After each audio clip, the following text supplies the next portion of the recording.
చట్టబద్ధత కల్పించేంత వరకు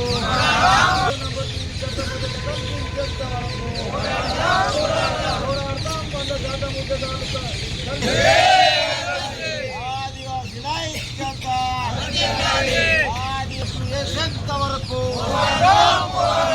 పోరాడతాం. కుమ్రం మేము కూడా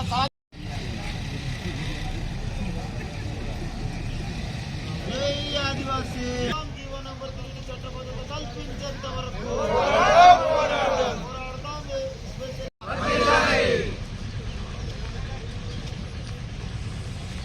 వెంటనే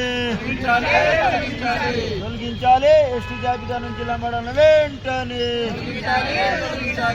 ఆదివాసీ హక్కుల పోరాట సమితి తుడుందెబ్బ రాష్ట్ర కమిటీ పిలుపులో భాగంగా తెలంగాణ ఏజెన్సీ బంద్కు పిలుపునివ్వడం జరిగింది. ప్రధానంగా ఎస్టీ జాబితా నుండి లంబాడాలను తొలగించాలని చెప్పేసి జీవో నంబర్ 3ను యథావిధిగా కొనసాగించాలి.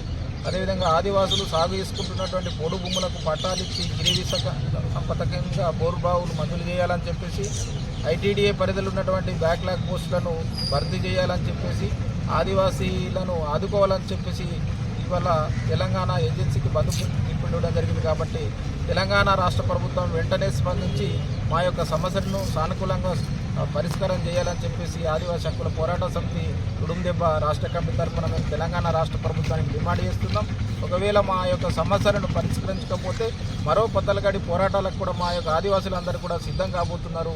కొమరం భీము, బిర్సా ముండా, రామ్జీగోండు, మల్లుదొర, గంటుదొర, సమ్మక్క సారకాల వారసత్వాన్ని పురస్కరించుకుని వల్ల ఆదివాసీలు పోరాడుతూ వస్తున్నారు. అనేక సందర్భాల్లో అనేక సంవత్సరాలుగా ఇవాళ భారత రాజ్యాంగం చదవండి, ఆదివాసీ హక్కులను కాపాడండి అని ఇవాళ పోరాడినప్పటికీ కూడా ఇవాళ మా సమస్యను పరిష్కరించడంలో కేంద్ర రాష్ట్ర ప్రభుత్వాలు పూర్తిగా విఫలమైనాయి. కాబట్టి ఇవాళ తెలంగాణ ఏజెన్సీ బంద్కు పిలుపునివ్వడం జరిగింది.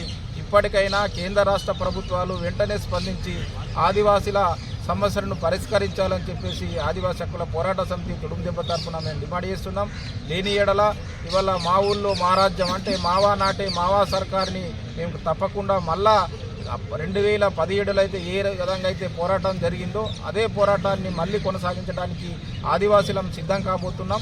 తప్పకుండా తెలంగాణ రాష్ట్ర ప్రభుత్వం ప్రజాసేవ ప్రభుత్వంగా చెప్పుకుంటున్నటువంటి తెలంగాణ రాష్ట్ర ముఖ్యమంత్రి ఇవాళ యనుమల రేవంత్ రెడ్డికి మేము విజ్ఞప్తి చేస్తున్నాం. మా సమస్యలను సానుకూలంగా స్పందించి వెంటనే పరిష్కరించాలని చెప్పేసి కూడా ఆదివాసీ హక్కుల పోరాట సమితి తుడుందెబ్బ రాష్ట్ర కమిటీ తరఫున మేము విజ్ఞప్తి చేస్తున్నాం.